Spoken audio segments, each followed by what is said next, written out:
Hello बच्चों, मैं सभी का स्वागत करता हूं फिजिक्स ज्ञान मुकेश नायक चैनल पे। आज आपके लिए एसी सर्किट। कुछ बच्चे के मुझे कमेंट आते हैं, पूछते हैं कि सर जो महारिविजन है, ये महारिविजन सीरीज में आप चैप्टर को पहला, दूसरा, तीसरा, चौथा ऐसे क्यों नहीं ले रहे? क्योंकि बच्चों आपके दिमाग में मुझे ये पहले डालना बहुत जरूरी है कि यार चैप्टर बहुत बहुत इजी होते हैं, बस आप कितने लेवल पे कर रहे हैं ये बहुत इंपॉर्टेंट है। मतलब मैंने मैग्नेटिक मटेरियल कल क्यों लिया पता है? इसका कारण है 5 मार्क और 3-4 सवाल और कितना इजी। आज भी वैसे ही एसी सर्किट जो है इजी चैप्टर है। भले आपने पढ़ाई नहीं किया होगा तो बहुत सारे बच्चे की नेगेटिव थिंकिंग हो सकती है। आज अपने को पॉजिटिव थिंकिंग पहले सोचना है कि हाँ सर, कमेंट में लिखेंगे हाँ सर हम पॉजिटिव सोचेंगे और अच्छे नंबर लाएंगे। अगर थिंकिंग पॉजिटिव ना यार, दुनिया की कोई ताकत आपको 80-90 नंबर्स लाने से नहीं रोक सकती। तो चलो यार स्टार्ट करते हैं एसी सर्किट। और सबसे मैंने बता दूं यार, आप लोगों को है ना यार, 16 साल से पेपर चेकिंग कर रहा हूं एचएससी बोर्ड में। ये जो सवाल हम लोग बताएंगे इंपॉर्टेंट है, वही सवाल करो, गारंटेड क्वेश्चन से। सर क्या बात कर रहे हो भैया? हम लोग ऐसे अरे गहरे लोग नहीं है जो ऑथेंटिक काम करते हैं एचएससी बोर्ड में, लेक्चरर है, ठीक है, और ये काम कर रहे हैं, प्रूफ है हमारे पास, चैनल पे जाके देखो। ओके, तो मैं चाहता हूं, मैं खुद का बड़प्पन नहीं बोल रहा हूं, मैं आपको ये यकीन दिलाना चाहता हूं कि यार आप लोग जो सवाल बोल रहे हैं वो करो अच्छी तरह से, ठीक है। तो चलो यार स्टार्ट करते हैं आज के लेक्चर को। सबसे पहले हम लोगों को इस चैप्टर में एसी नाम है चैप्टर का। क्या बात कर रहे हो सर? तो एसी चैप्टर है नाम, तो इसका मतलब समझा दो सर। समझा देंगे, कोई टेंशन नहीं है। यहां पे अगर एसी नाम है चैप्टर का तो एसी और डीसी के बारे में तो बात होनी चाहिए। हाँ सर क्या बात कर रहे हो? तो देखते हैं यहां पे एसी और डीसी क्या होता है। तो एसी मतलब ये अल्टरनेट होना चाहिए, मतलब एक पॉजिटिव वेव फॉर्म है, निगेटिव वेव फॉर्म है, अल्टरनेट होनी चाहिए। Yes, positive negative alternative. और डीसी का मतलब डायरेक्ट करंट, एक तो पॉजिटिव होना चाहिए या हम लोग इसको निगेटिव मतलब नीचे से, मतलब डायरेक्ट मतलब एक ही कांस्टेंट करंट होना चाहिए, वेरी नहीं होना चाहिए, उसको हम लोग डायरेक्ट करंट बोलते हैं। Got it? चलो आगे बढ़ता है। नेक्स्ट हमारे पास दिए वाले हैं एवरेज और मीन वैल्यू क्या होती है एसी की। एवरेज और मीन वैल्यू क्या होती है एसी की, इसके ऊपर बात करने वाले। अब यहां पे एवरेज वैल्यू निकालने के लिए सबसे मेन एक बहुत बड़ी एक प्रॉब्लम आ चुकी है। क्या सर? अगर हम लोग फुल साइकिल की एवरेज निकालते ऐसे, तब बेटा ये पॉजिटिव नंबर है, ये निगेटिव नंबर है, जो भी होगा पॉजिटिव निगेटिव अगर मिला देंगे और एम्पलीट्यूड कांस्टेंट है इसका जितना उतना ही इतना है, तो बेटा 0 मिलेगा। तो लोगों ने शक्कल लगाई। क्या शक्कल लगाई?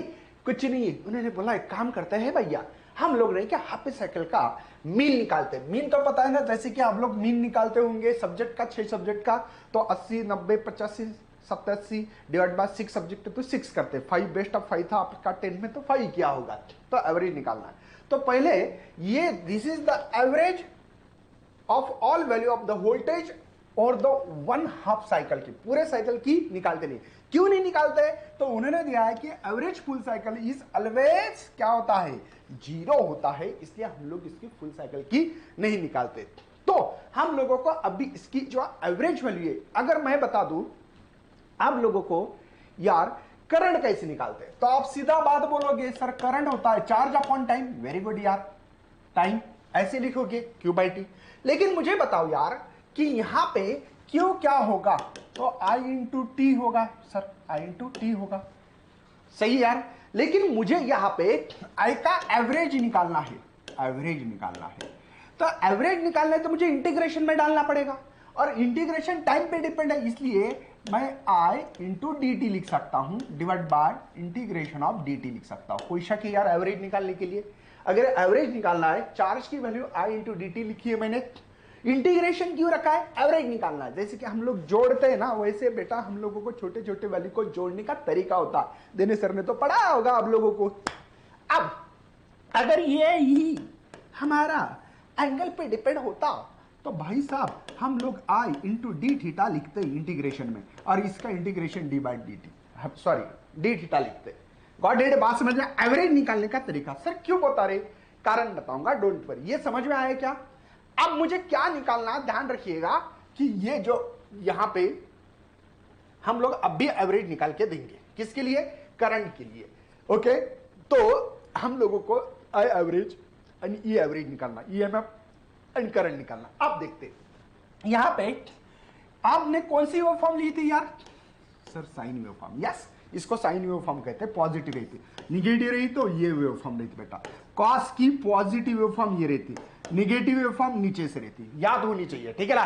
तो चलो यार बढ़ते हैं, हम लोगों को साइन थीटा और ये एवरेज निकालने का तरीका होता है, मतलब ये ऐसे,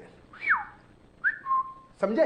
अब इसका एवरेज निकालने, तो मैंने क्या बोला था आप लोगों को कि ये जो एवरेज है, ये एवरेज कैसे निकालते थे, तो इंटीग्रेशन ऑफ ये साइन थीटा का निकालना, तो sine theta into D theta.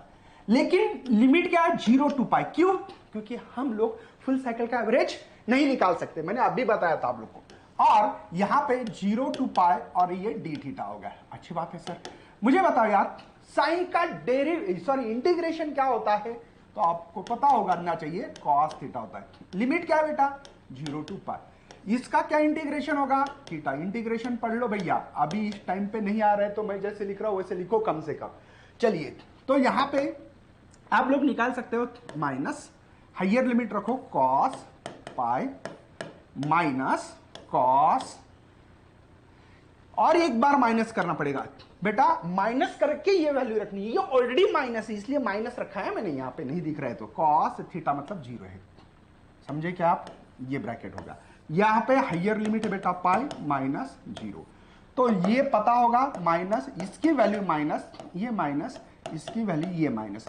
कैसे सर इतने माइनस क्यों लिख रहे, बताता हूं बेटा। ये माइनस ऑलरेडी कॉस 180 की वैल्यू -1 है, ये माइनस, ये कॉस 0 की वैल्यू 1 है, लेकिन ये माइनस कॉस है इसलिए माइनस लिखा। तो माइनस माइनस ये प्लस होगा, ये प्लस 1 होगा, तो ये पाई बाय 2, ठीक है।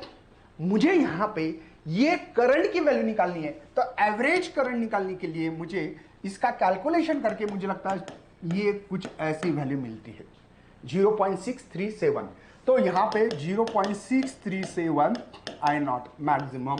ये आई नॉट क्या होता है, ये peak value of the current है बेटा, या ईएमएफ ऑफ पीक वैल्यू भी निकाल सकते हैं।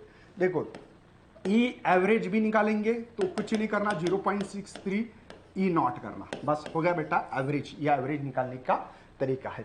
आगे बढ़ते हैं, हम लोगों को आरएमएस करना है। आरएमएस रूट मीन स्क्वायर, बेटा ये 2 मार्क के लिए सवाल आता है, एवरेज से भी ज्यादा आरएमएस आता है, और ये आरएमएस में निकाल के देने वाला हूं। यहां पे जो आपका एवरेज है उसको निकाले। मैंने अभी आपको बताया था यार कि आप लोगों को एवरेज निकालने के लिए मैंने ऐसा कुछ dt डिवाइडेड बाय ये dt ऐसा, लेकिन थीटा पे डिपेंड है हमारा, तब कैसे लिखा था शायद आपको पता होगा कि एवरेज निकालने के लिए मुझे लगता है कि हम लोग जो एवरेज निकालने जा रहे हैं, ये जो एवरेज की वैल्यू है उसके हिसाब से अगर निकालते हो तो आप लोगों को पता है कि मुझे यहां पे 0 to 2 पाई फुल साइकिल। अब बोलेंगे सर अभी इस टाइम पे फुल साइकिल क्यों ले रहे हो, बेटा मुझे बताओ, यहां पे हमको क्या करना है। सबसे पहले देखो स्क्वायर करो, करंट का स्क्वायर कर दिया सर।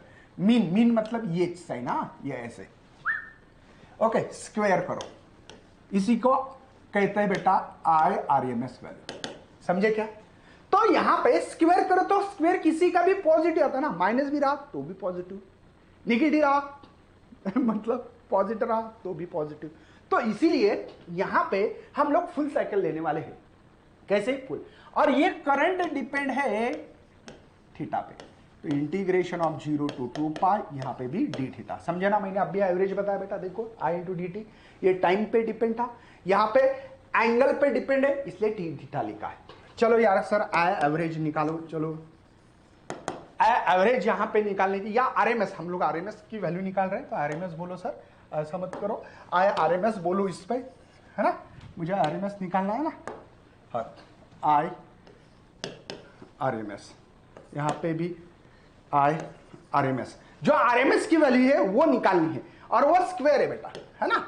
चलिए फटाफट करते हैं। अभी यहां पे मुझे लगता है एक याद रखनी चाहिए इक्वेशन कि आई का I not sine omega T, और यहां पे E is equal to E not sine omega T, EMF और ये करंट की वैल्यू है। तो फटाफट रखते हैं यहाँ पे 0 से 2 पाई, आई की वैल्यू है मेरे पास आई नॉट साइन थीटा, लेकिन इसका स्क्वायर इसका भी स्क्वायर करना पड़ेगा डी थीटा। इसका तो डायरेक्टली ओनली थीटा इंटीग्रेशन आता है तो करने की जरूरत नहीं है। I square R M S is equal to, मुझे लगता है आई नॉट स्क्वायर को कॉमन निकाला जाए, integration of sine square theta into D theta.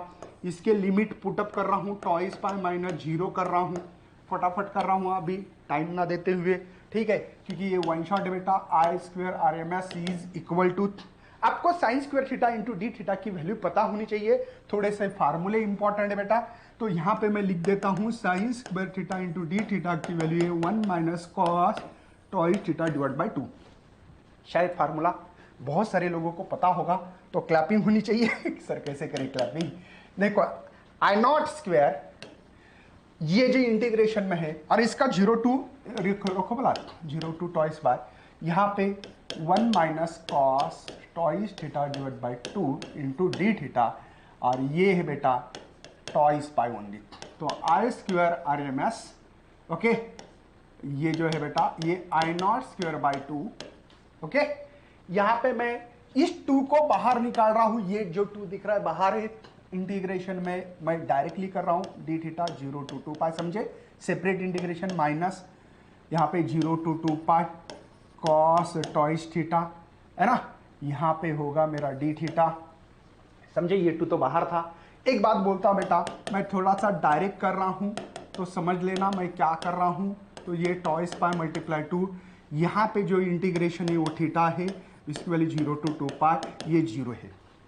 कितने लोगों को समझ में आ रहा है कि मैंने 0 क्यों लिखा डायरेक्टली? क्योंकि मुझे ये पता था कि इसका जो इंटीग्रेशन बेटा कॉस 2 थीटा डी थीटा का यहाँ पे साइन 2 थीटा डिवाइड बाई 2 होगा, तो थीटा की वैल्यू अगर आपने टॉइस पाई रखोगे तो 4 पाई होता है, और 4 पाई साइन 4 पाई की वैल्यू 0 होती है बेटा, क्योंकि ये देखो टॉइस पाई की 0, ये 0 है ना, ये +1 ये -1 है, और ऐसे करोगे तो ये 0 पे ही आता है। इसीलिए मुझे पता है कॉस टॉइस थीटा की value sine twice theta divide by 2 है, बट समझ लो बेटा इसकी वैल्यू 0 है।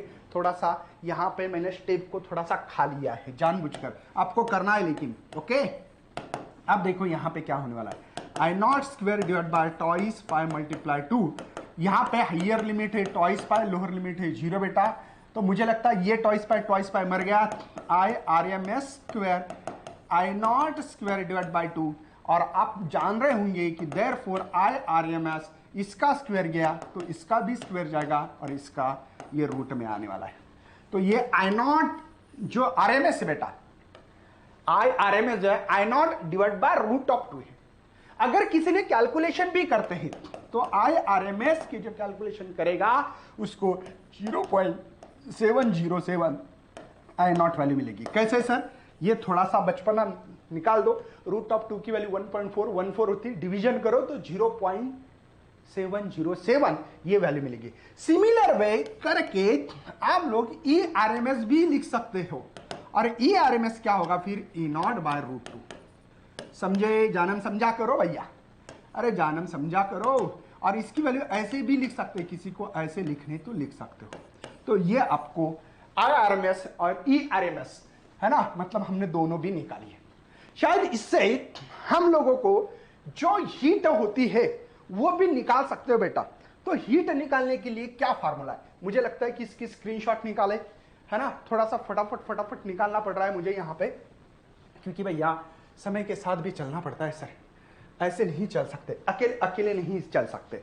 चलिए सर, हीट क्या होती है, बचपन से सुनते आ रहा हूं सर हीट के बारे में। H इज इक्वल टू क्या बेटा, आपने सुना होगा R, है ना, I square into D T, heat का फार्मूला शायद आपने सुना होगा। थोड़ा सा बर्ड हो रहा है क्या भैया, ऐसे क्यों होता है, यही पेन इस्तेमाल करना पड़ेगा, ठीक है, ओके। तो यहां पे मैं इंटीग्रेशन कर रहा हूं, तो H heat is equal to, अगर कोई कंडक्टर में से हीट पास मतलब करंट पास हो तो हीट होगी, तो ये R। करंट का इक्वेशन बताओ, I not square sine square theta into D T. कोई शक है? तो H is equal to R I not square integration of sine square theta into D theta. शायद समझे होंगे आप लोग तो अभी, अरे बात समझे होंगे ना, इसकी बात समझ में आ रही होगी कि यहां पे मुझे क्या करना है क्या नहीं है, तो फटाक से कर सकते हो। मुझे लगता है कि फटाफट होना चाहिए अभी कि यहां पे मुझे लगता है कि इसका इंटीग्रेशन ऑफ इसका साइन स्क्वायर, मैंने अभी बोला था sign square theta into D theta की जो वैल्यू है बेटा ये 1 माइनस कॉस टॉइस थीटा है क्या, या ओमेगा टी लिखना पड़ेगा यहां पे मुझे लगता है ना। यहां पे हम लोगों को ओमेगा टी वैल्यू थी, ओमेगा टी, तो ऐसे सोचोगे तो यहां पे 1 minus cos twice omega T divided by 2 into D T. चलिए फटाफट करते, आर आई नॉट स्क्वायर, यहां पे सेपरेट इंटीग्रेशन करते हैं, डी थीटा के वैल्यू के फॉर्म में अगर रखोगे आप तो वो भी रख सकते हो, या डी टी के फॉर्म में भी रख सकते हो।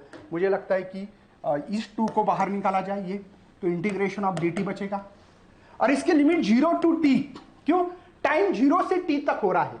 यहां पे माइनस, ये तो बाहर है, cos twice omega T into D T 0 to pi, ये 100% 0 मिलने वाला है, आपको मैंने बोला था इसके पहले। तो डिवाइड बाय 2, ये जो है इंटीग्रेशन बेटा ओनली टी मिल रहा है, डिवाइड बाय 1 लिखने की जरूरत नहीं, 0 टू 2।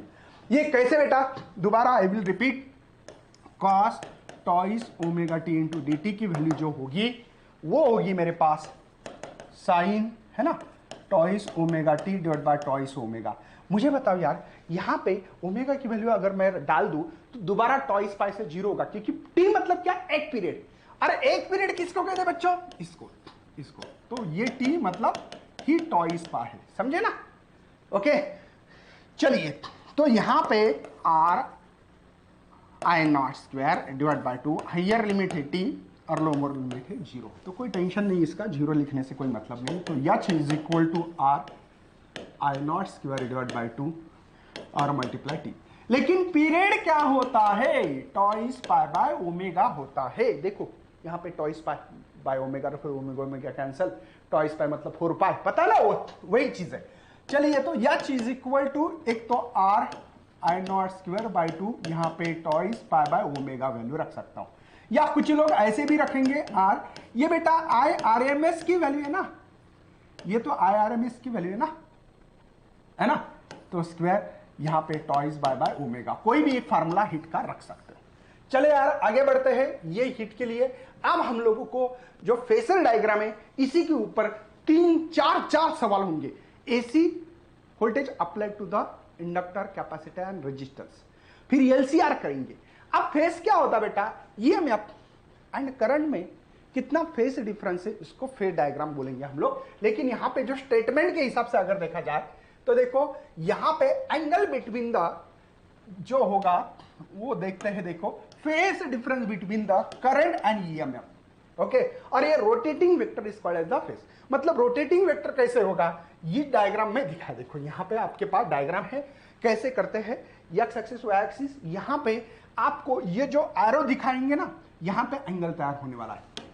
ओके, ये जो एंगल है ना, ये ओमेगा टी या थीटा जो भी बोलना है, इससे आपको रोटेट करना है। और ये जो दिखाएंगे हम लोग, ये तो पीक वैल्यू ऑफ करंट होगी रोटेटिंग वेक्टर, या peak value of the EMF जो भी लगाना है। तो आपको पता है जिसके साथ थीटा वो कॉस थीटा, ये थीटा है ना बेटा हमारा, ओमेगा टी ये समझो, और जिसके साथ नहीं थीटा, ये सामने वाली भुजा मतलब ये, तो ये हो गया हमारे पास आई not sine omega T.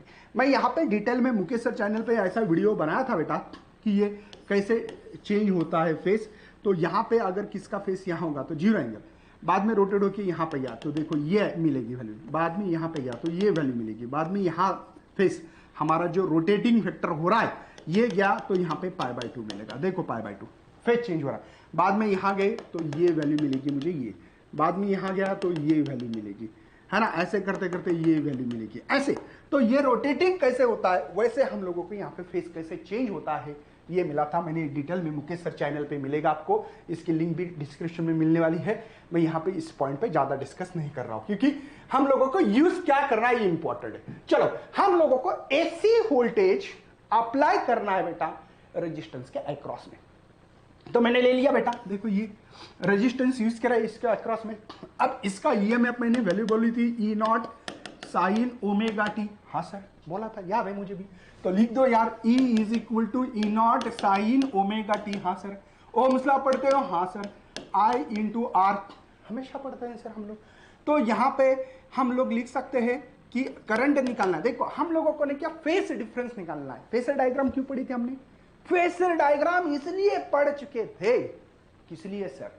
EMF और करंट में फेस डिफरेंस कितना है वही तो निकालना है। फिर ईएमएफ पता है, करंट निकालना पड़ेगा। तो करंट निकालना है तो कैसे निकालोगे? E divide by R. Ohm's law तो पता है ना बेटा, V is equal to I R, वही तो है। तो आई ई क्या है यार? E not sine omega T divide by R. कोई शक है यार? अब दोबारा वही कहानी कि यार ई नॉट बाय आर, यही तो फार्मूला आई का है, लेकिन ये आई नॉट का है। आई नॉट मतलब कौन? Peak value, maximum current. इस ग्राफ में जो मैक्सिमम करंट दिख रहा है वो है।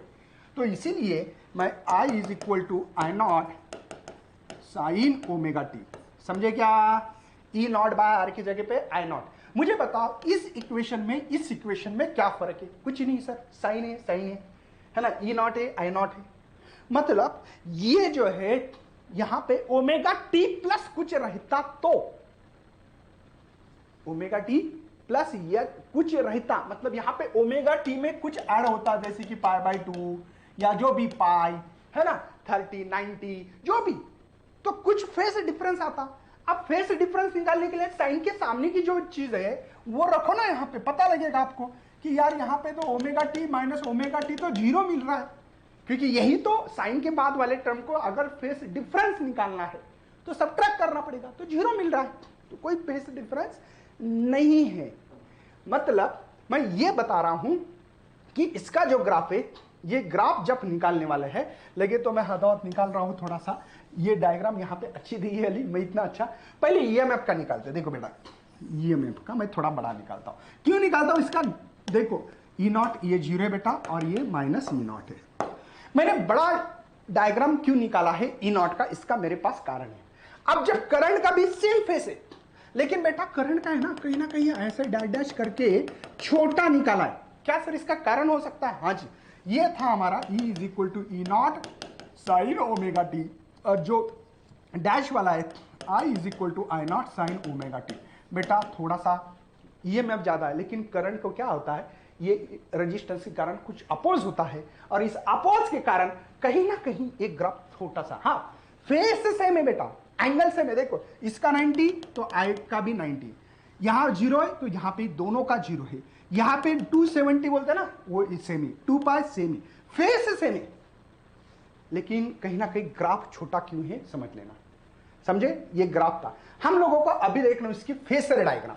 अब फेसर डायग्राम में दोनों फेस सेम है, देखो यहां पे है क्या, हाँ दोनों फेस सेम है, मतलब यहां पे एंगल सेम है। और फेसर डायग्राम में हम लोगों ने यहां पे जो डायग्राम निकाली थी वो डायग्राम ऐसी थी, ये, और ये हम लोगों ने यहां पे देखो ई नॉट लिख रहे, ई नॉट ज्यादा होता है और आई नॉट कहीं ना कहीं कम होता है। मैं यहां पे ही आई नॉट लिख रहा हूं, समझे बेटा क्या हो रहा है? तो ई नॉट का जो इक्वेशन है E is equal to E not sine omega T, बात समझे? और यहां पे ही लिख सकते थे आई नॉट का, लेकिन यहां पे पैरेलल है तो यहां पे भी लिख सकते हैं आई नॉट, क्योंकि वहां पे खिचड़ी होगी, बाकी कुछ नहीं। आप बोलेंगे सर यहां लिख सकते हैं कि इक्वेशन, हाँ क्योंकि ये आई नॉट का इक्वेशन है और आपका एंगल ओमेगा टी लिया। आपको बात समझ में आ रही है? दोनों एक ही लाइन पे क्यों लिया है आई नॉट और ई नॉट? क्योंकि फेस डिफरेंस दोनों का कैसे सेम है, इन फेस है, सेम फेस है, या फेस डिफरेंस नहीं है ऐसा बोल सकते हैं। बात समझ में आई? हो गया फेस डिफरेंस। मतलब आपको इसमें पहले diagram, equation, graph, phasor diagram, okay? कोई टेंशन है? नहीं है टेंशन तो दे दो भैया टेंशन। और यहां पे आपको तो ई नॉट इज इक्वल टू यहां पे आई नॉट है ना, आई नॉट आर, तो आई नॉट का इक्वेशन तो ई नॉट बाय आर, ये याद रखना, क्योंकि इसके बाद में AC voltage apply to the inductor capacitor यहां पे इस्तेमाल करना है, तब ये इक्वेशन बहुत काम आने वाला है। नहीं तो बोलेंगे सर कहां से लाते हो आप लोग? एसी वोल्टेज देखो अभी मैंने इंडक्टर के अक्रॉस में यूज किया, किसके? इंडक्टर, मतलब एक वायर को ऐसे वाउंड किया, ये एसी है, एसी का इक्वेशन तो ई नॉट साइन ओमेगा टी पता है। ये की को क्लोज करो। अब की को क्लोज करने से ये शांत नहीं बैठने वाला है, तो ये करंट मैंने यहां पे क्या किया बेटा, आपको पता है एक्चुअली एसी करंट था, फ्लक्चुएट होगा ऐसे, समझे क्या? अरे जानन समझा करो यार, अरे बावड्यांना कळतं का? कळत असेल तर एक लाइक हो द्या यार। चला, यहां पे करंट होगा फ्लक्चुएट, लेकिन कोई इंस्टेंट पे करंट यहां है। अब ये करंट जा रहा है, करंट बढ़ेगा तो फ्लक्स बढ़ेगा, करंट बढ़ेगा तो magnetic field, right hand rule. यहां पे फील्ड बढ़ गई तो फ्लक्स बढ़ेगा, फ्लक्स बढ़ने से अब जो हो रहा है उसको अपोज करने का काम होता है। किसका भैया? नाम क्या है इसका? Leans law. मतलब मेरा यहां पे जैसे फील्ड बढ़ेगी, जैसे फील्ड बढ़ेगी वैसे बेटा ये इसको अपोज करने के लिए लीन्स लॉ के हिसाब से हमारा एक इंड्यूस ईएमएफ तैयार होगा और इसके अपोज में करंट फ्लो करेगा। उसको इंड्यूस करंट कहते हैं। कौन सा करंट है वो? इंड्यूस करंट है। मतलब आप लोग यहां पे एक इक्वेशन इस्तेमाल करने वाले लीन्स लॉ के हिसाब से, ये सेल्फ इंडक्टेंस है एक्चुअली। कौन सा इंडक्टेंस है बेटा? Self inductance. हमारे पास ईएमएफ का इक्वेशन है भैया, करंट निकालना है। अच्छी बात है सर, और ये इक्वेशन ये दी वाला है, लेकिन ये हमने करंट यूज करने के कारण का ईएमएफ है। अब ये जो ईएमएफ है ना, E is equal to minus E dash दिखा रहा हूं। ये माइनस क्यों आया सर? माइनस इसलिए आया कि जो हो रहा है उसको अपोज करना। मतलब यहां से करंट जा रहा था, जाने के बाद फील्ड बढ़ेगी, मैग्नेटिक फील्ड बढ़ने से फ्लक्स बढ़ेगा, उस कॉइल में से फ्लक्स बढ़े तो एक ऐसा ईएमएफ तैयार जनरेट होगा। किसके कारण? जिसने तैयार किया उसी को अपोज करने के लिए। इसको कहते हैं इंड्यूस ईएमएफ, इंड्यूस करंट तैयार होगा। और ये बैटरी जैसे वर्क करेगा बेटा। ये देखो, ये पॉजिटिव नेगेटिव, मतलब ये करंट इधर से जा रहा, मेरा करंट इंड्यूस करंट इधर से आएगा। तो ये माइनस क्यों लिखा समझे? क्योंकि अपोज करने के लिए ही, और ये इंड्यूस है, ये ओरिजिनल हमने दिया वाला है। अब यहां पे ये माइनस, ओके सर रख दो, नहीं तो ये फालतू के स्टेप बढ़ा रहा हूं मैं। माइनस माइनस प्लस होता है, सबको पता होता है ना। चलो मुझे करंट निकालना है ना, तो करंट निकालना है तो डी आई, ये E by L into D T. Okay sir, चलो इंटीग्रेशन करो sir, D I. Okay, E की इक्वेशन है यहाँ पे लिखी वाली, E not sine omega T into D T, है ना, डिवाइड बाई एल। मुझे लगता है कि यहाँ पे ये करंट आई मिलेगा, ई नॉट बाई एल कॉन्स्टेंट रखते हैं, sign omega T into D T. Okay sir, क्या आपको इंटीग्रेशन आता है? नहीं आता है तो भैया अब रट्टा ही मार सकते हैं, क्योंकि समय कम है, समय के साथ तो चलना पड़ता है, इसके लिए तो कोई ऑप्शन नहीं है। अरे भैया नहीं तो जाने दो मुझे जाना है, तो डायरेक्ट एग्जाम से बाहर जाना पड़ेगा, तो इसलिए ध्यान देना है।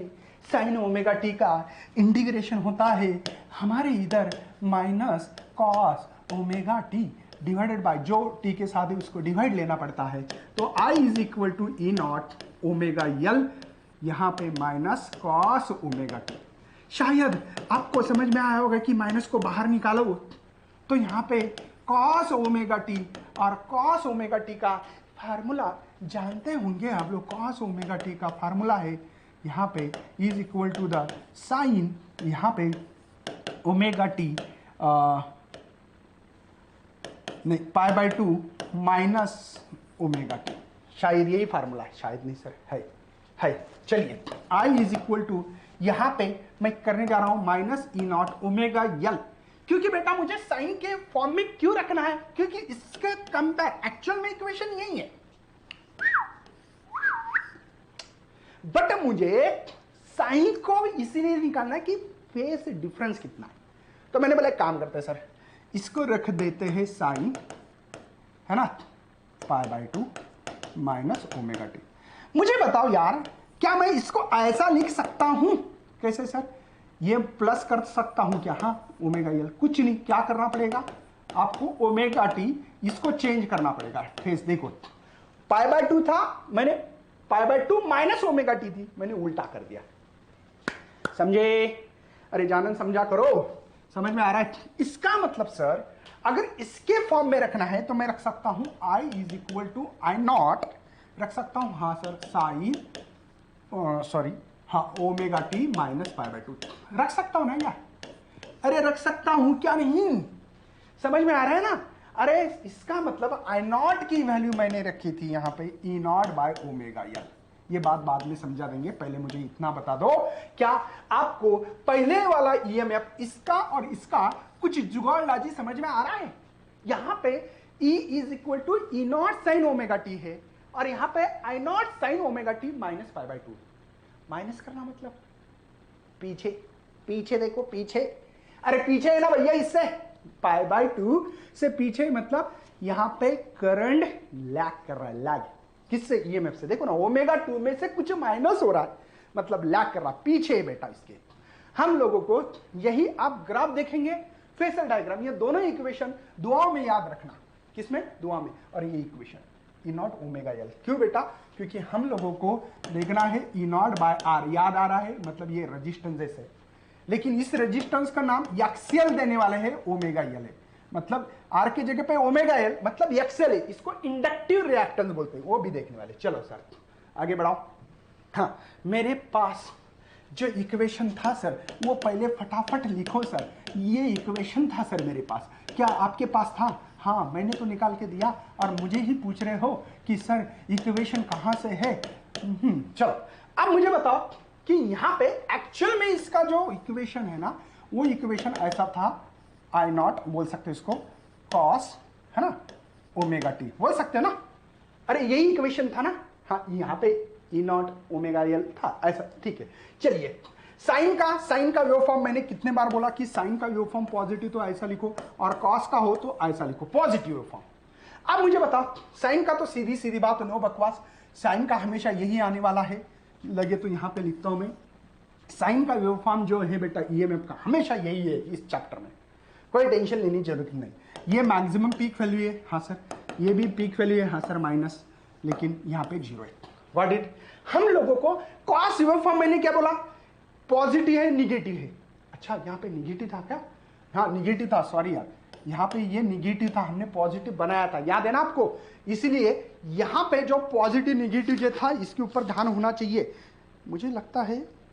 हाँ ठीक है, तो निगेटिव था क्योंकि देखो ना लैग कर रहा है ना, तो लैग कर रहा है, इसलिए निगेटिव से। अगर आपको एक बात ध्यान रखना, ये यहाँ पे बराबर करेक्ट आना चाहिए, यहाँ पे ये आना चाहिए, यहाँ पे ये आना चाहिए, ठीक है। मतलब मैं यहाँ से ऐसे जाके ऐसे आ सकता हूँ, है ना, करेक्ट है। ये 90, यहाँ पे 2 ओनली पाई, यहाँ पे 3 पाई बाय 2 है और यहाँ पे 2 पाई। चलो ठीक है, बात तो समझी। मुझे क्या करना था कि यहाँ पे ये माइनस पाई बाय 2 होने के कारण यहाँ पे आई नॉट माइनस, और यहाँ पे थोड़ा सा छोटा होना चाहिए, ये जो है ना छोटा होना चाहिए, ऐसे डैश वाला छोटा होना चाहिए। क्यों? मैंने आपको कारण बताया, क्योंकि भैया करंट को अपोज करता है और ये इंडक्टर एक रेजिस्टेंस जैसे है, तो इसके थ्रू हमने ग्राफ निकाला। साइन का वेव फॉर्म सेम है साइन का, पहले ओनली यहाँ पे देखना पड़ता है कि कौन सा इक्वेशन से उसके लिए। कॉस का जो इक्वेशन था मेरे पास, शायद आप भूल गए होंगे, तो मैं दोबारा यहाँ पे रिराइट करना चाहता हूं ताकि आप लोगों को पता लगे कि इक्वेशन रियल में आई का इक्वेशन था। यहाँ पे आई का इक्वेशन था E not omega L minus cos omega T. तो इसीलिए मैंने नीचे से कॉस रहा तो नीचे, ऊपर रहा तो प्लस, क्योंकि ऊपर प्लस वैल्यूज होती है बेटा, पता है ना आपको। चलिए आगे बढ़ते हैं। यहां पे मुझे बताओ, आपके पास जो इक्वेशंस थे वो इक्वेशन के हिसाब से E not sine omega T, I is equal to I not sine omega T pi by 2, मतलब कौन लीड कर रहा है? ये लीड कर रहा है, अगर लीड ही पूछे तो। और ये क्या कर रहा है बेटा? लैग कर रहा है, लैग। और कितने से? पाई बाय 2 से। समझ में आ रहा है? तो हमने ग्राफ जो निकाला है, ये हमारा देखो, ये हमारा ई नॉट है, और इससे 90 से लैग मतलब पीछे जाना है। पीछे कैसे जाओगे? ऐसे पीछे, मतलब ये ना बेटा हमारा, ये एक बात ध्यान रखना, ये एंटी क्लॉकवाइज घूमता है, और पीछे जाना मतलब इधर। तो देखो ये 90 लग रहा है कि नहीं, ये हमारा आई नॉट है, देखो यही तो लिखा मैंने, अरे 90 से। और ये इसका जो इक्वेशन है, ये लिखो equation I not sine omega T minus pi by 2 है। और ये जो इक्वेशन है ना, ये E is equal to E not sine omega T है। मेरी बात समझ में आ रही है? ये E is equal to E not sine omega T है, और ये माइनस क्यों है पता है ना? लैग कर रहा है, पीछे पीछे। ये क्वेश्चंस हो गया बेटा। ओके, आगे बढ़ते हैं। नेक्स्ट हम लोगों को इंडक्टिव रिएक्टेंस, मैंने जो बोला था आप लोगों को, तो इंडक्टिव रिएक्टेंस मतलब क्या है? ये करंट को अपोज करता है। करंट को क्या करता है? अपोज करता है। जैसे रेजिस्टेंस है वैसे ये भी है इंडक्टर्स। इसमें हम लोगों ने ई नॉट इज इक्वल टू, या ऐसे करो ना सर, आई नॉट करो ना, हाँ, यहां पे ओमेगा यल था, है ना, मतलब यहां पे ऐसा लिख सकता हूं sir, E not by XL लिख सकता हूं रेजिस्टेंस की जगह पे। जैसे कि मैंने बोला ना आप लोगों को, इसलिए तो याद रखने के लिए बोला था, ये आर होता है, आर की जगह पे एक्सएल लिखा है, मतलब एक्सएल के जगह पे हमारा, एक्सएल के जगह पे ओमेगा यल आया था देखो, लेकिन ओमेगा का फ्रीक्वेंसी के साथ रिलेशन टॉइस पाई एफएल है, तो इसीलिए बेटा हम लोग टॉइस पाई एफएल लिख सकते हो। कोई टेंशन है? ओके, तो ये हो गया बेटा। एक बात बताता हूं, ये बात देखो, पाई कांस्टेंट है, टू कांस्टेंट है, यल इंडक्टेंस ऑफ कॉइल भी कांस्टेंट होता है, फ्रीक्वेंसी पे डिपेंड है, मतलब अगर आपकी फ्रीक्वेंसी जीरो हो तो एक्सएल भी जीरो है, और फ्रीक्वेंसी जीरो किसकी रहती है? डीसी की। डीसी मतलब डायरेक्ट रहता है, देखो इसकी फ्रीक्वेंसी नहीं है कोई, मतलब डीसी करंट को ये अलाउ करता है, और एसी में फ्रीक्वेंसी होती है, आपको पता है ये फ्रीक्वेंसी होती है ऐसी, तो अगर फ्रीक्वेंसी बढ़ाओ तो मेरा एक्सएल बढ़ेगा। एक्सएल बढ़ना मतलब रेजिस्टेंस बढ़ना, रेजिस्टेंस बढ़ना मतलब करंट को कम करना, मतलब ये हाई फ्रीक्वेंसी पे करंट को अलाउ नहीं करता है, मतलब डीसी को अलाउ करता और हाई फ्रीक्वेंसी पे एसी को ब्लॉक करता है। ब्लॉक समझते हो ना, बंद कर देता है। ठीक है सर, बहुत बढ़िया। चलो आगे बढ़ते हैं यार। हम लोगों को अभी एसी वोल्टेज कैपेसिटर के अक्रॉस में, मतलब मैं क्या कर रहा हूं, एसी वोल्टेज, एक बार रेजिस्टेंस, इंडक्टर्स, अभी कैपेसिटर। कैपेसिटर में क्या होता है देखो, ईएमएफ लगाया, हाँ सर लगा दो फटाफट, चलो ई नॉट, सेम क्वेश्चंस लग रहे होंगे आपको शायद। अब देखो ईएमएफ ही है, अब ये जाएगा यहां पे कोई इंस्टेंट पे करंट, तो इसकी चार्जिंग होगी बेटा। चार्जिंग होने से आपको पता है कि यहां पे जैसे जैसे चार्जिंग होगी वैसे वैसे यहां पे चार्जिंग होने के बाद यहां पे आपको पता है कि हम लोगों को क्या करना पड़ता है, तो कैपेसिटर का चार्ज होना, इलेक्ट्रोस्टैटिक चैप्टर में पढ़ा होगा कि यहां पे Q is equal to C V, actually अपनी फार्मूला कुछ अलग रखा होगा, C is equal to Q by V, ऐसा कुछ रखा होगा, है ना, लेकिन मैं बता रहा हूं C is equal to Q V, लेकिन मुझे ये Q is equal to C E रखना पड़ेगा। मुझे चार्ज नहीं, करंट चाहिए, क्योंकि बेटा इसका चार्जिंग डिस्चार्जिंग होता होगा, मैं ज्यादा यहां पे डिस्कस नहीं कर रहा हूं इसकी वर्किंग, क्योंकि वर्किंग के ऊपर क्वेश्चंस नहीं आता है, डेरिवेशंस आता है। तो चार्ज को D Q by D T लिखते हैं। चलो सर कोई टेंशन नहीं, यहां पे भी डी बाई डी टी लिखो, क्यू की वैल्यू हमारे पास सी ई है सर, तो इसको कहते हैं करंट।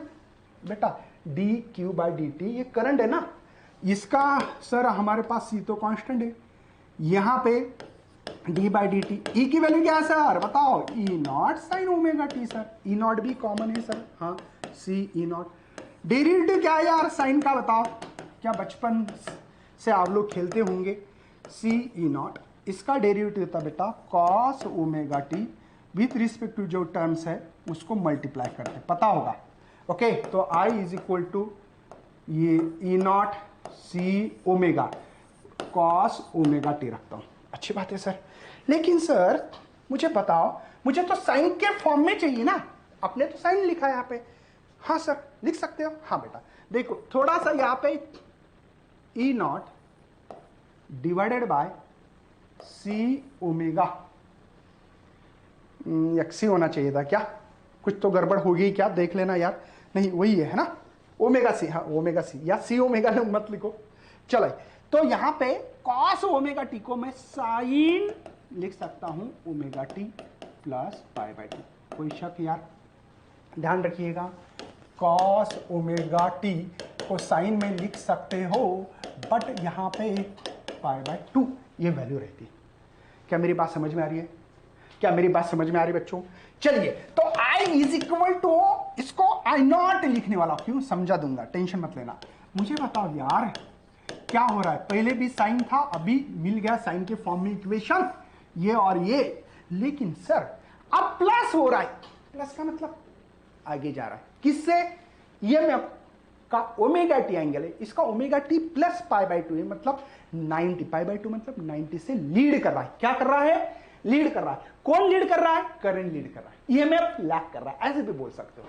बात समझ में आ रही है? और आई नॉट के जगह पे आप लोगों ने लिखा है sir E naught divided bye ये 1/ω/c लिखना पड़ेगा, है ना यार।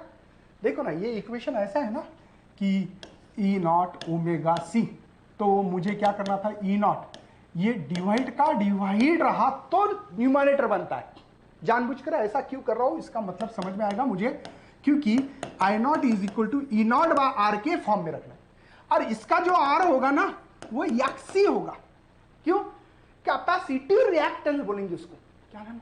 कैपेसिटिव रिएक्टेंस मतलब कैपेसिटर जो करंट फ्लो करने में अपोज करेगा। चलो, तो ये हो गया आपकी इक्वेशंस। अब हम लोगों को इसका ग्राफ निकालना है। इसके लिए हम लोगों को इक्वेशन होना बहुत जरूरी पता है। अगर इक्वेशन पता है तो ही हम लोग निकाल पाएंगे। अब देखो हमारे पास ई का जो इक्वेशन है वो तो हमेशा हमेशा लिखता हूं मैं। अब यहाँ पे I is equal to I nought, आपको जो इक्वेशन मिला था सर वो क्या था? सही सही बताओ सर आप। वो था मेरे पास cos ω/t, याद है यार? या आपने ऐसा लिखा होगा, नहीं तो घबराओ मत, बोलेंगे सर देखो यहाँ पे क्या था यार, क्या था? ई नॉट ω/c था, है ना, cos ω/t। हाँ, इसके जगह पे आई नॉट इस्तेमाल। अब मुझे बताओ sin ω/t का तो फिक्स हो गया ना, कितने बार बोलूं मैं? इस साइन को मत भूलना, ये साइन वेव फॉर्म। तो ये आपका साइन का ये ई नॉट है, ये माइनस ई नॉट नीचे होता है, यहाँ पे 0 होता है। Okay sir. अब मुझे कॉस पॉजिटिव है, लेकिन तो पॉजिटिव तो ऊपर से निकालना पड़ता है यहां से, और ये फेस डिफरेंस ध्यान रखा। ओके, मतलब यहां से छोटा सा निकालना पड़ता है ना, थोड़ा सा ये ऐसे निकालना पड़ेगा। बस जो डैश है बेटा छोटा निकाला मैंने जानबूझकर, ये डैश वाला, समझे? तो यहाँ पे आपको तो पता है π/2 है, ये पा है ना, ये 3π/2 है, ये टॉइस पा है, पता है ना ये। तो ये ग्राफ होगा इसका। ग्राफ इजी है, कुछ नहीं, एक तो फिक्स होगा इसका हमेशा। तीनों डायग्राम में ये फिक्स है बेटा, sin ω/t। ओनली एक कॉस है, क्या साइन है आई का, वही देखना है बस। चलो आगे फेसर डायग्राम दिखते हैं। फेसर डायग्राम में बेटा करंट लीड कर रहा है। सर कैसे? क्योंकि हमने इतने बार इक्वेशन लिखा ई नॉट साइन ω/t और आई का I not sine ω/t plus π/2 लिखा है। सही है बच्चों? इसका मतलब यह है, हम लोग तो यहां पे जो लिखते हैं, ये देखो ये है हमारा ω/t और ये कौन होता है? ई नॉट, याद रखिए पहले। ओके, इसलिए ई नॉट का इक्वेशन तो हमेशा फिक्स है हर इक्वेशन में। ये इससे मैं आगे जा रहा हूं, आगे जाना 90 मतलब यहां कहीं होगा, ये देखो 90 लग रहा है ना, एंगल भी लगना चाहिए, तो ये आएगा। तो ये जो है ना बेटा, यहां पे ये इक्वेशन लिख सकते हैं, I is equal to I not sine ω/t plus π/2। समझे क्या? कोई टेंशन है?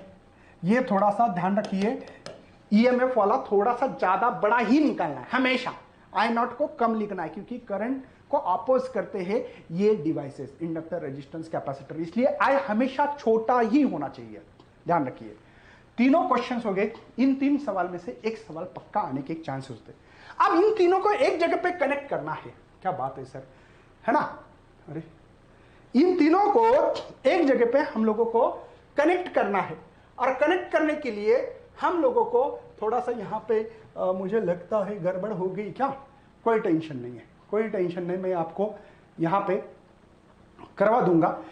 चलिए, तो यहाँ पे हम लोग यहाँ कर रहे थे, हम लोगों को LCR सर्किट देखना है। क्या बेटा? LCR।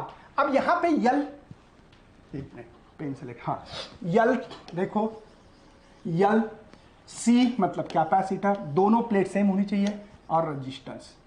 आप लोगों को तीनों को नॉलेज है ना, तीनों का नॉलेज वो हम लोगों को यूज करना है, ठीक है? ये L है बेटा, ये C है और ये R है, दिख रहा है आपको? तीनों का नॉलेज। अब मुझे बताओ इंडक्टर में क्या हुआ था? ये करंट था सर, इसको L बोलेंगे लेकर, तो और EMF था ये।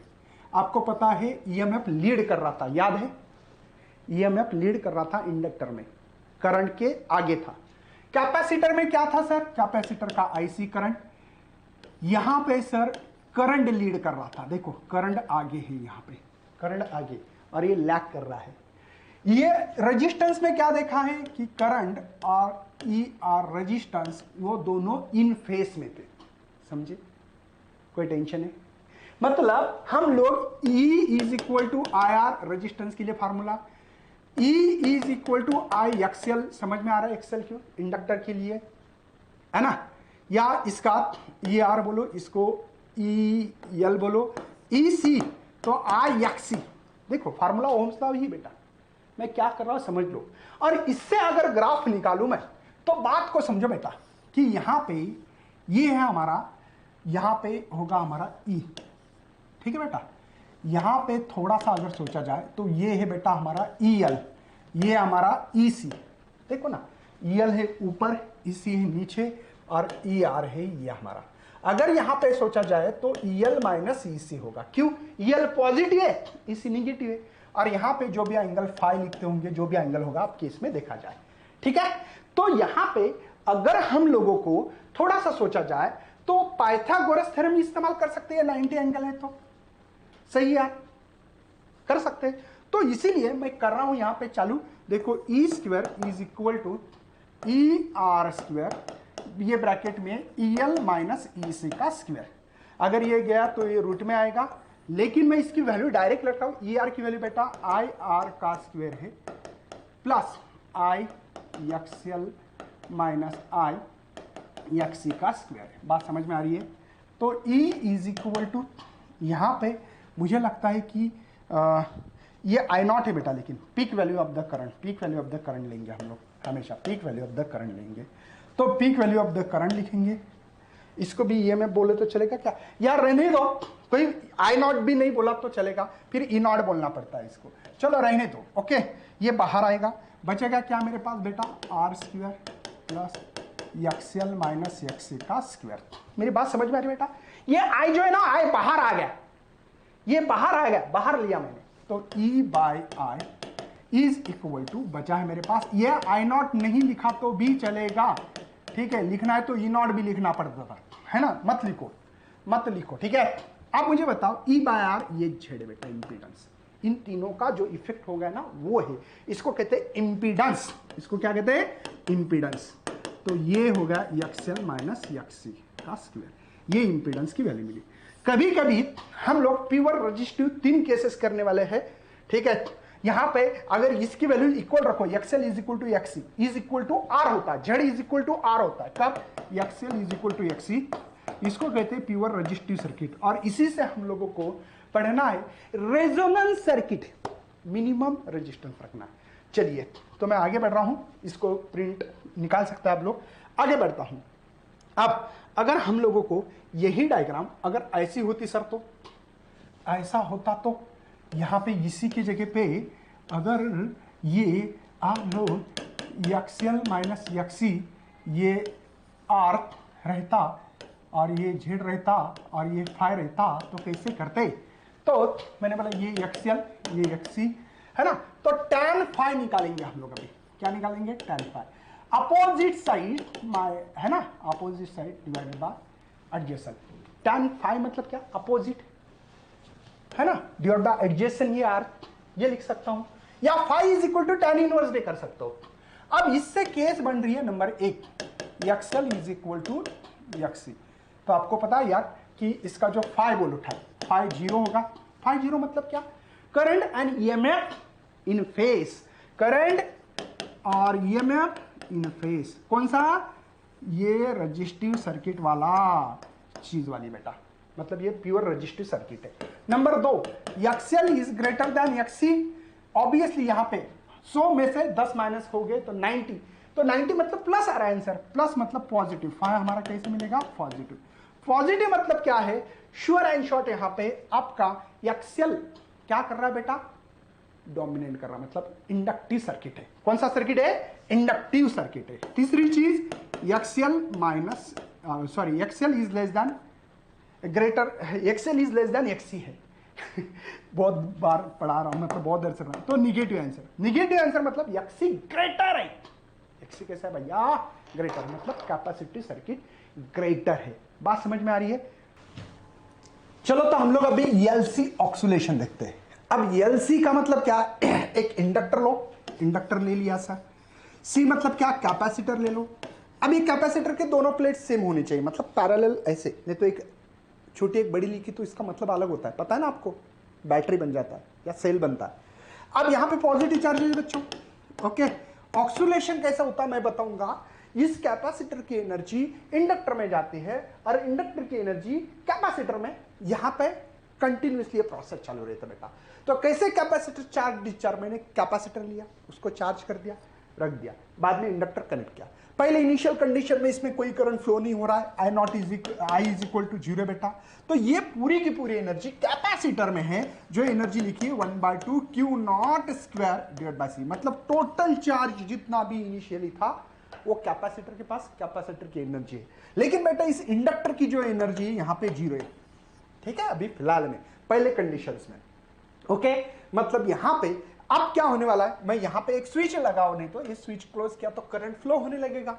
तो दूसरे कंडीशन में देखते हैं, अभी यहां पे करंट फ्लो होना चालू हो गया बेटा। इस सर्किट में से जो भी होगा, समझो पूरा नहीं हो रहा है, लेकिन अभी थोड़ा थोड़ा जैसे जैसे करंट चेंज होगा वैसे फ्लक्स चेंज होता है। करंट चेंज तो फ्लक्स चेंज, यहां पे आएगा करंट।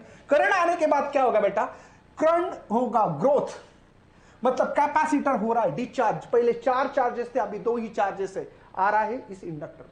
अभी इंडक्टर क्या करेगा भैया, ये इंड्यूस ईएमएफ तैयार करेगा ना, ये क्या करेगा, इंड्यूस ईएमएफ तैयार करेगा। मतलब यहां पे आपको एक बात समझ में आती होगी कि यहां पे जैसे फ्लक्स बढ़ेगा वैसे इंड्यूस ईएमएफ तैयार होगा, इंड्यूस करंट तैयार होगा, उसको अपोज होगा, ये अपोज करेगा जो करंट आ रहा है, क्योंकि करंट ग्रो हो रहा था, बढ़ रहा था, तो इसको अपोज करेगा।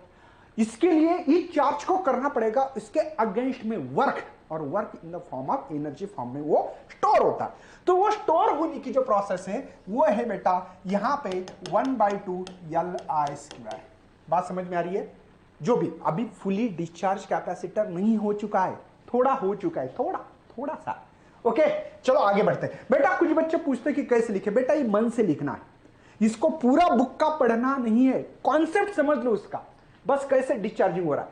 तो अब देखो नेक्स्ट में क्या होने वाला है, यहां पे अब होने वाला जा रहा है, ये कैपेसिटर की पूरी जो चार्ज था वो आ गया यहां, उसको करना पड़ा वर्क, और इसका अंदर का जो है मैक्सिमम करंट आ चुका है। मतलब U is equal to 1/2 I nought मतलब मैक्सिमम करंट यहां पे आ रहा है।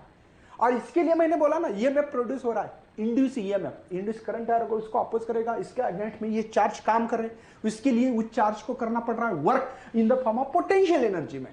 ये अभी यहां की एनर्जी, कैपेसिटर की एनर्जी किसी ने पूछी तो 0 है बेटा, क्योंकि इसके पास कोई चार्ज नहीं है। पूरा की पूरा कन्वर्जन यहां पे हो गया है इंडक्टर के एनर्जी में। मतलब कैपेसिटर के पास जो एनर्जी थी वो एनर्जी आ गई आपको इस इंडक्टर के अंदर। Got it. आगे बढ़ते बेटा। नेक्स्ट हमारे लिए यहां पे आप देख रहे हो कि यहां अब क्या हो रहा है, देखो अब कैपेसिटर दोबारा रिचार्ज हो रहा है। क्या हो रहा है, रिचार्ज। लेकिन एक बात समझ लें, थोड़ी सी लाइन जारी बेटा, तो टेंशन मत लेना, ठीक है। तो यहां पे ये जो है देखो अभी क्या होने जा रहा है कि यहां पे हमारे जो है, यहां जो चार्जेस थे देखो पॉजिटिव दे रहे थे पहले का, सॉरी अरे क्यों हो रहा है ऐसा है, हाँ। तो यहां पे सबसे पहले जो काम होने जा रहा था, ध्यान रखिएगा कि यहां पे पहले कंडीशन में पॉजिटिव चार्ज यहां पे, निगेटिव चार्ज यहां पे, समझ में आ रहे। तो ये जो पॉजिटिव चार्ज है आप देखो नीचे आ रही इधर, मतलब क्या हो रहा है, इस इंडक्टर के पास जो एनर्जी थी वो कैपेसिटर के पास जा रही है। मतलब अब इंडक्टर में भी एनर्जी है कुछ, यल, ये यल है, सॉरी हाँ, ये I², ये यल है, और कुछ जो कैपेसिटर है उसके पास भी Q नॉट नहीं, अभी ओनली Q²/C है। पहले क्या लिखा था, Q नॉट, मतलब टोटल एनर्जी कैपेसिटर के पास थी तब Q नॉट लिखना है, ओके। मतलब अभी क्या हो रहा है, रिचार्ज हो रहा है, लेकिन अपोजिट पोलैरिटी आ रही है, समझे क्या। अब देखो आगे, अब क्या होने वाला है, ये नेक्स्ट कंडीशन में हमारा जो इंडक्टर था इसकी जो मैग्नेटिक फील्ड है पूरी की पूरी जो है बेटा, वो यहां पे जो मैग्नेटिक फील्ड एनर्जी थी वो 0 होगी, और कैपेसिटर रिचार्ज हो चुका है लेकिन अपोजिट पोलैरिटी, ओके। और भी कंडीशन लिख सकते हैं, आपकी बुक्स में इतनी ही है। उसके बाद में क्या होगा, दोबारा ऐसी कंडीशन हो सकती है। यहां पे ये जो दिख रहा है आपको, ये जो कैपेसिटर है यहां पे निगेटिव चार्जेस है, दिख रहे होंगे आपको, और यहां पे जो है बेटा पॉजिटिव चार्जेस है, ठीक है ना। तो यहां पे क्या हो सकता है, 2 चार्ज कम करो यहां के, और ये मैग्नेटिक फील्ड का, लेकिन डायरेक्शन देखो, पहले जो था ना बेटा नीचे से ऊपर थे, अब ऊपर से मतलब नीचे से ऊपर जाना है।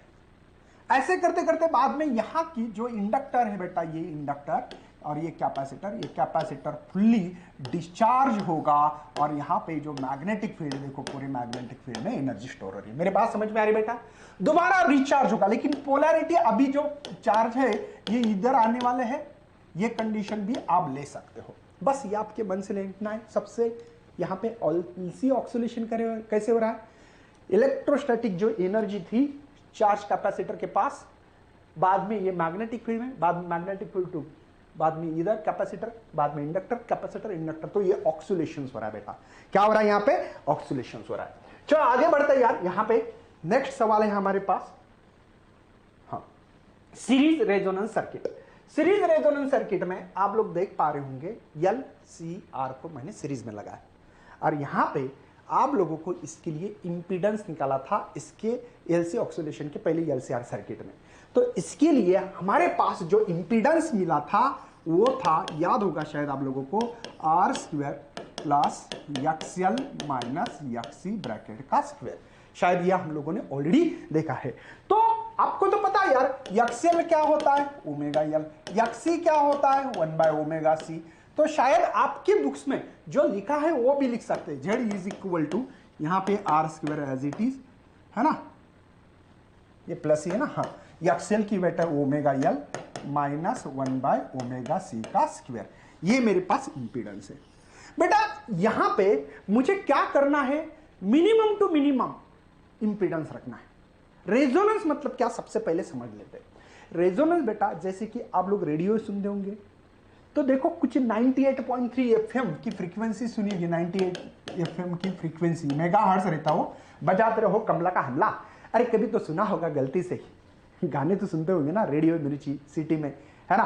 तो ये जो है ना बेटा, इस फ्रीक्वेंसी के मैच होने के बाद देखो एकदम एग्जैक्ट मैच होने ना तो एकदम अच्छी आवाज होती है। नहीं तो क्या होती है, कभी दूसरे गाने ये गाने मिक्सअप होते, समझ में नहीं आता। हम लोग बोलते हैं यार क्या खरखर खरखर खरखर खरखर कर रहा है भैया, ऐसे बोलते कि नहीं। तो इसी का नतीजा है। तो हम लोगों को ये फ्रीक्वेंसी मैच करने का, नेचुरल फ्रीक्वेंसी हमारी जो फ्रीक्वेंसी की मैच होना, उसको रेजोनेंस फ्रीक्वेंसी कहते हैं।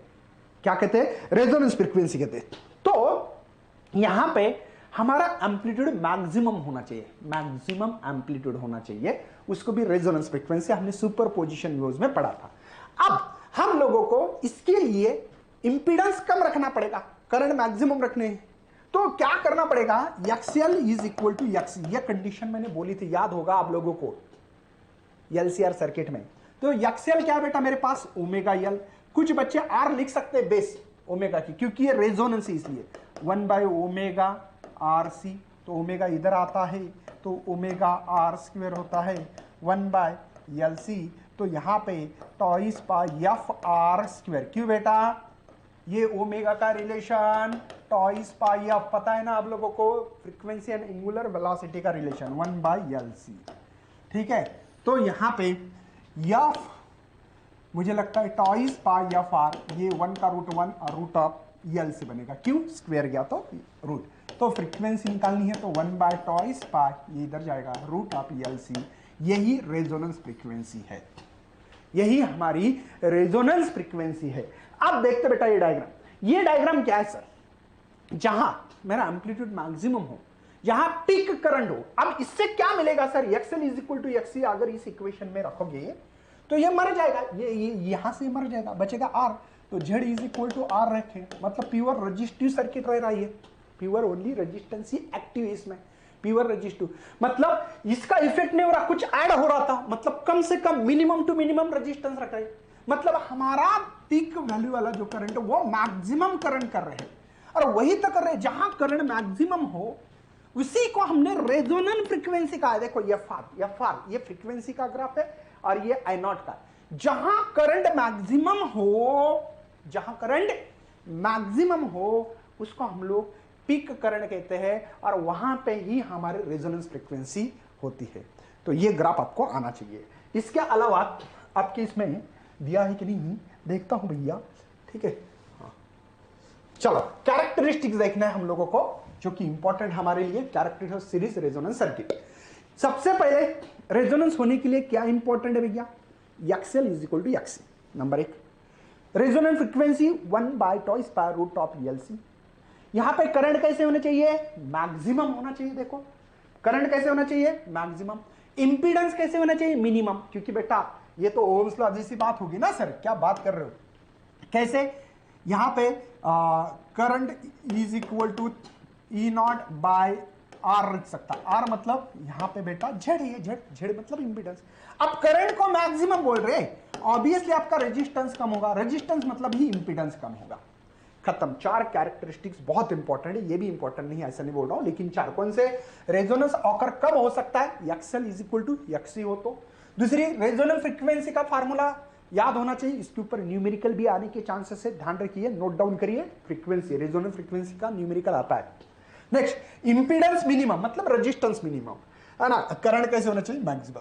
बेटा ये जो है ना, इस सर्किट को कहते हैं एक्सपेक्टर सर्किट कहता है। क्या कहते हैं? एक्सपेक्टर। क्योंकि ये क्या करता है, जो फ्रीक्वेंसी चाहिए वो लेता है ना, जो फ्रीक्वेंसी चाहिए वो लेता है और अनवांटेड को रिजेक्ट कर देता है। खत्म, रिजेक्ट करता है। सिंपल था क्वेश्चंस। अब हम लोगों को पैरेलल वाला, और ये चैप्टर खत्म होने जा रहा है।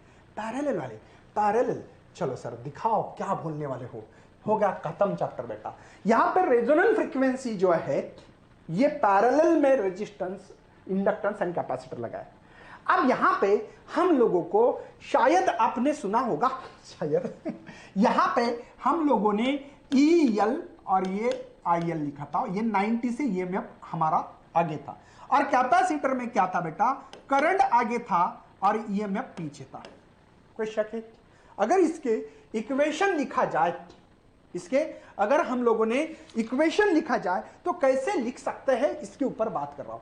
तो हम लोगों को यहां पे जो करंट है, करंट किसका लिखे रहे सर? पहले IC का लिखते हैं, कोई प्रॉब्लम नहीं की, IC का। तो I0 यहां पे साइन, यहां पे ओमेगा टी प्लस π/2, समझे। करंट बेटा लीड रहेगा, देखो आगे करंट आगे है, इसलिए प्लस लिखा मैंने। और यहां पे IL लिखते हैं, तो I0 sign omega T minus π/2। देखो करंट पीछे, EMF आगे, करंट पीछे, है ना। आपके बुक्स में I0 के जगह पे लिखा होगा E0/XL, तो ऐसे भी इस इक्वेशन को लिख सकता हूं मैं। देयरफॉर IC आपके बुक्स के हिसाब से लिखो E0/XL, एक ही मतलब है, एक ही मतलब है, प्लस π/2, है ना। और इसका बुक में जो लिखा है वो IL है आपके पास, ठीक है। यहां पे EIC, सॉरी C है ना, ये C वाला है।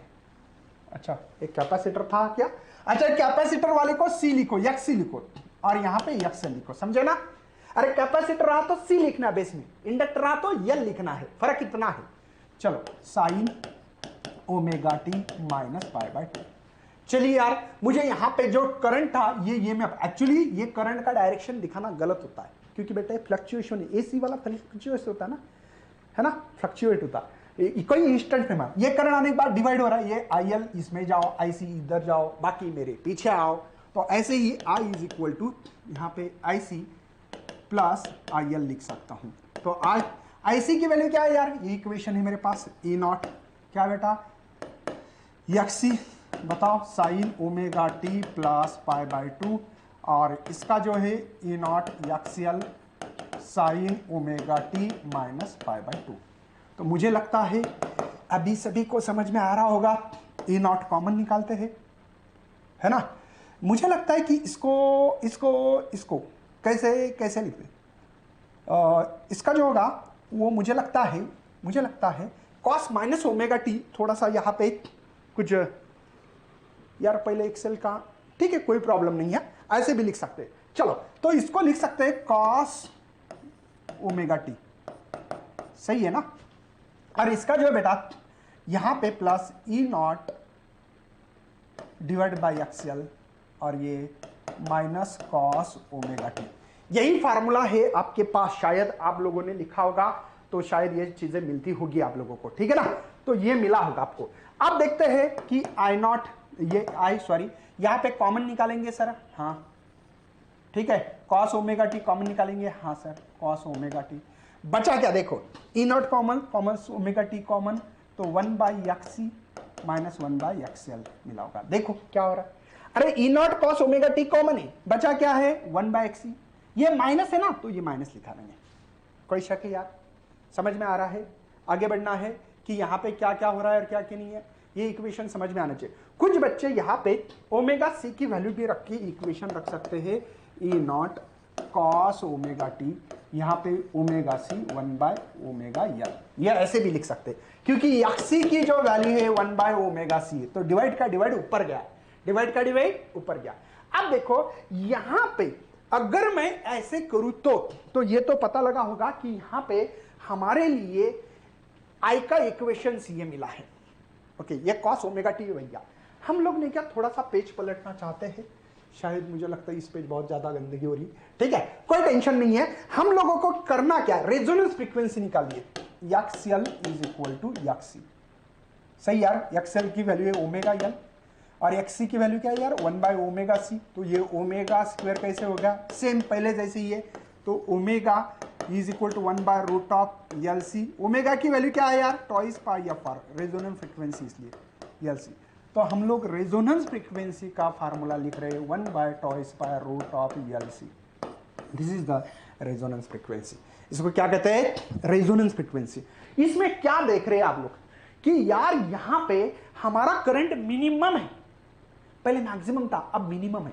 क्यों मिनिमम है, क्योंकि भैया आधा इधर जाओ आधा इधर जाओ, बाकी मेरे पीछा हो तो बढ़ रहा है ना, तो कम होगा करंट, मतलब रेजिस्टेंस बढ़ रहा है क्या सर, हाँ सही है, समझे क्या? तो इसका मतलब यहां पे हमारा करंट मिनिमम है। करंट कैसे बेटा, मिनिमम है, तो इसके हिसाब से हमारे पास ग्राफ इसलिए ऐसा है जहां मिनिमम, सबसे मिनिमम करंट कहां है, यहां देखो करंट बढ़ते जा रहा है ना, 0 1 2 3 4 5 6, सबसे मिनिमम करंट यहां है, वहां पे हम लोग रेजोनेंस फ्रीक्वेंसी लिख सकते हैं या फार लिख सकते हैं। Got it? हाँ, अब इसके कंडीशन देखेंगे, ये बात समझ में आई, ग्राफ समझ में आया बेटा। पहले मैक्सिमम करंट था, मतलब ऑब्वियसली करंट अगर मिनिमम हो तो आपका जेड इंपीडेंस मैक्स होगा, मैक्स क्या होगा बेटा, मैक्स होगा, ये बात ध्यान रखनी है। चलिए आगे बढ़ते हैं, हम लोगों को इसके जो कैरेक्टरिस्टिक्स है, अब देखो सेम कैरेक्टरिस्टिक्स है, थोड़ा सा हर चीज पे ध्यान देना है। पहले करंट में मैक्सिमम बोल रहा था, इंपीडेंस मिनिमम बोल रहा था, अब मैं करंट को मिनिमम, इंपीडेंस को मैक्सिमम बोलूंगा, बाकी कुछ नहीं है। पहले एक्सपेक्टर था, बाकी फ्रीक्वेंसी को रिजेक्ट करता था, ये रिजेक्टर सर्किट बोलना पड़ेगा, उल्टा बोलना है, मतलब दो तो चीजें सेम है। रेजोनेंस अगर कब होगा, XL is equal to XC रहा तो रेजोनेंस फ्रीक्वेंसी का फार्मूला दोनों ये पहले सेम है। यहां पे इंपीडेंस मैक्सिमम है, क्यों, करंट मिनिमम इसलिए, क्योंकि आपको पता है यार कि I is equal to E/XL बोलो XC बोलो जो भी होगा, तो वैसे या आप लोग Z बोल सकते हैं, मतलब I is equal to E/Z, तो ये कम, तो ये ज्यादा था पहले, अब I को कम कर रहा हूं, ऑब्वियसली आपका Z यहां पे बढ़ रहा होगा, यही कंडीशन देखो, इंपीडेंस मैक्सिमम है, करंट मिनिमम है। तो मैंने क्या बोला था, इसको रिजेक्टर सर्किट बोलो, क्योंकि रिजेक्ट करता है ना, different frequency send through the parallel resonance circuits offer high impedance है।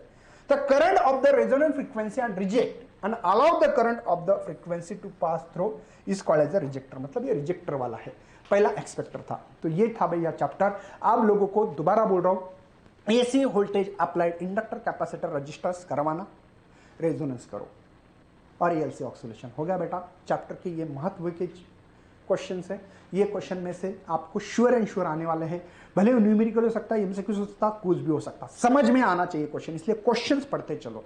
कोई भी आपके पास जो भी उत्तम पेपर सॉल्यूशन हो, नवनीत हो, जो भी होगा। तो चलो यार बाय करता हूं, and thanks for watching this video and best of for your study and your future plan.